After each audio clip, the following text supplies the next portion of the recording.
궁 안에선 요즘 수상한 소문이 퍼지고 있었어요. 북쪽 패전 쪽에서 밤마다 귀문이 열린 듯한 기운이 감돌고 형체를 알 수 없는 어둠의 그림자가 정해진 시각마다 회랑을 지나 패전으로 사라진다는 이야기였죠.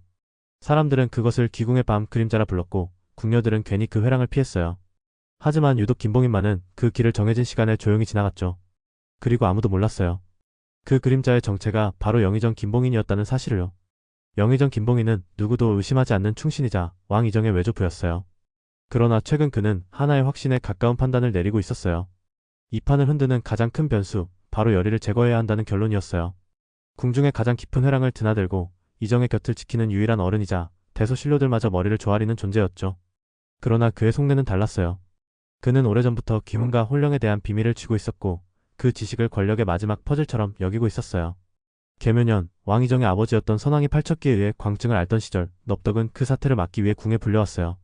당시 궁에선 팔척기를 숨기고 있었고 넙덕은 고군분투 끝에 임시봉인을 성공시켰죠. 그 의식이 이뤄졌던 자리엔 김봉인이 조용히 서 있었어요. 그는 직접 관여하진 않았지만 모든 과정을 기록했고 그 기록을 지금도 간직하고 있었죠. 넙덕이 남긴 군문서, 그 안에 주스러와 봉인진까지. 그는 그 모든 걸 모사할 수 있었고 더 나아가 그것을 풀어낼 수 있는 열쇠를 찾고 있었어요. 바로 열의와 강철. 열의의 신기와 강철의 담수기운은 그가 만든 오래된 예언서의 마지막 조각처럼 꼭 들어맞았어요. 표면적으로는 왕의 외조부이자 충직한 영의정으로 나라를 걱정하는 듯 보였지만 속으로는 이 두 존재를 자신이 그리는 의식에 맞게 통제하려는 계획을 차근차근 실행에 옮기고 있었죠.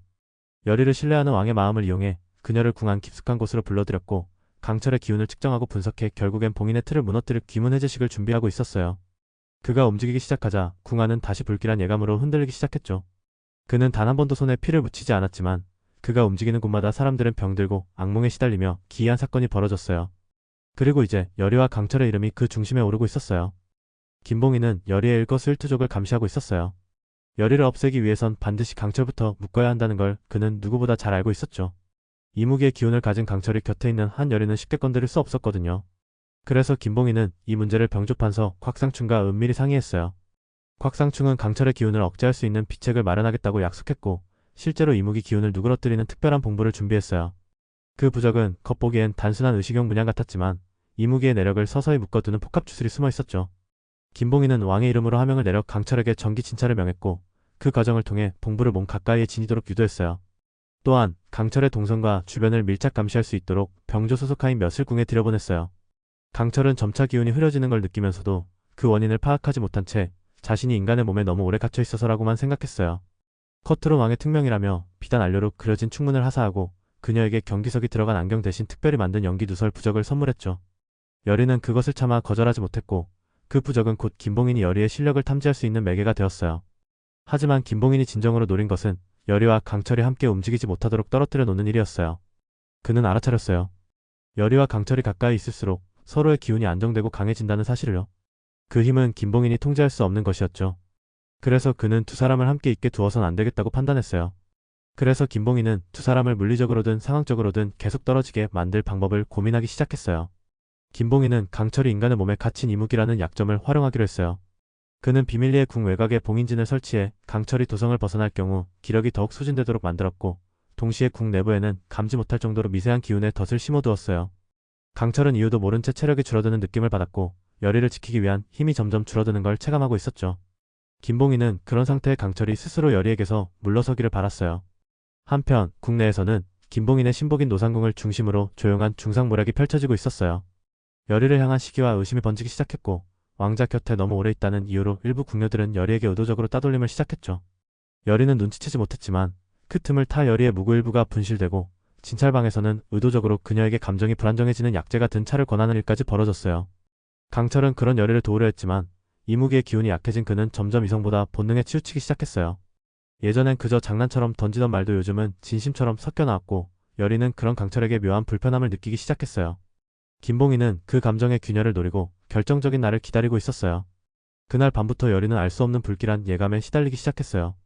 잠들면 어김없이 붉은 안개와 어지러운 기운이 그녀를 덮쳐왔고 깨어나면 식은땀에 젖은 채 가쁜 숨을 몰아쉬었죠. 그 불안은 점차 그녀의 감각을 흐리게 만들었고 무언가가 자신과 강철 사이를 조용히 갈라놓고 있다는 느낌이 들기 시작했어요. 그녀는 이유를 알 수 없는 불안감에 사로잡혀 강철을 바라보는 눈빛에도 흔들림이 생기기 시작했고 강철은 그런 열의의 변화를 느끼며 묵묵히 지켜볼 수밖에 없었어요. 아무 말 없이 멀어지는 시선 속에서 여리의 마음엔 불신이라는 그림자가 서서히 자리를 잡아가고 있었어요.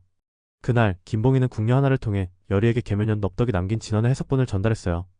그는 여리 앞에 나타나 말했죠. 너의 힘은 너 하나의 것이 아니야. 그것은 오래전부터 예비된 거야. 그리고 강철은 그 운명의 일부가 아니야. 그 말은 여리의 내면에 커다란 파장을 일으켰고 여리는 혼란스러운 마음에 스스로의 기운이 흔들리는 것을 느꼈어요.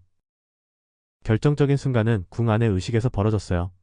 왕자는 갑작스러운 혼란에 빠졌고 여리는 그를 치유하기 위해 혼을 끌어올리는 굿을 시작했어요. 강철은 주변에서 그를 보호하고 있었고 김봉희는 멀리서 그 광경을 지켜보고 있었죠. 그 순간 김봉인이 미리 설치해둔 연기진이 발동됐어요. 그것은 여리의 실력을 강제로 확장시켜 그 기운을 기록하고 동시에 그녀의 기를 고갈시키는 장치였어요. 여리는 정신이 아득해졌고 강철은 여리의 몸에서 기운이 빠져나가는 것을 눈치챘지만 이미 너무 늦었어요. 그는 그녀에게 달려가려 했지만 몸이 움직이지 않았어요. 김봉인이 보낸 봉인부가 그의 움직임을 가뒀기 때문이었죠. 그 틈을 타 김봉인의 수하들이 움직였어요. 그들은 여리의 무구중 넙덕이 남긴 부적을 노렸고 그녀의 허리춤에 묶인 삼도비부를 탈취하려 했어요. 여리는 마지막 남은 힘으로 손가락을 움직였고 부적이 빛을 발하며 그 자리를 가득 채운 혼령을 쫓아냈어요. 그러나 그녀는 쓰러졌고 강철 역시 반쯤 이무기의 기운이 빠진 채 땅에 쓰러졌죠. 그 순간 강철의 눈이 반짝이며 다시 떠졌어요. 본능이 위협을 감지한 거였죠. 인간의 몸에 갇혀있던 이무기의 기운이 극한의 위기에 반응하며 잠깐 폭주했어요. 그의 손끝에서 물줄기가 터져나와 봉인부를 찢어내고 몸을 억누르던 결계를 깨부쉈죠. 강철은 여리를 향해 달려들었고 그녀의 가슴팍에 남은 부적 조각을 손에 쥐고 주스를 속삭였어요. 그건 오래전 넙덕이 남긴 해독 진원이었어요. 그 순간 궐 내부에서 갑작스런 지진처럼 떨림이 일었어요. 그것은 김봉인이 준비한 봉인의 틀이 한순간 불안정해졌다는 뜻이었어요. 예기치 않은 변수가 개입된 거였죠. 여리의 부적이 터지면서 퍼져나간 잔류 기운과 강철의 담수력이 합쳐지며 의식의 흐름이 엉키기 시작했어요. 김봉인은 의식이 예정보다 일찍 흐트러지고 있다는 걸 직감했죠. 멀리서 이를 지켜보던 풍사는 실소를 터뜨렸어요. 그 표정엔 묘한 연민과 냉소가 동시에 스쳐갔죠. 풍산이 모시는 어른신, 바로 김봉인의 봉인을 스스로 교란시키기 위해 그는 야광기를 그 자리에 보내두었던 거였어요. 자기 손을 더럽히지 않고 상대의 실패를 유도하는 방식. 김봉인의 계산은 처음으로 빗나가기 시작했어요. 김봉인은 당황하지 않았어요. 입술을 굳게 다문 채 의식을 이어갔고 봉인의 잔재를 회수하라 명령했어요. 그는 실패를 실패로 끝내지 않았어요. 단지 다음 수를 더 정교하게 짜맞출 뿐이었죠. 그에겐 여전히 왕의 신뢰, 대소신료의 충성, 그리고 궁을 장악할 충분한 수단이 남아있었거든요. 의식이 끝난 후 여리는 강철의 품 안에서 겨우 눈을 떴고 강철은 조용히 그녀의 이마에 손을 얹었어요. 하지만 두 사람 모두 알 수 있었어요. 이 싸움은 이제 시작일 뿐이라는 것을요. 이정은 사건 이후 여리를 궁 밖으로 보내려 했어요. 그녀를 더 이상 위험에 빠뜨릴 수 없다는 이유였죠. 그러나 여리는 거절했어요. 스승 넙덕의 기운이 여전히 궁 안에 남아있고 누군가 그것을 조작하고 있다는 걸 느끼고 있었거든요. 여리는 혼자서라도 그 흔적을 쫓기로 결심했어요.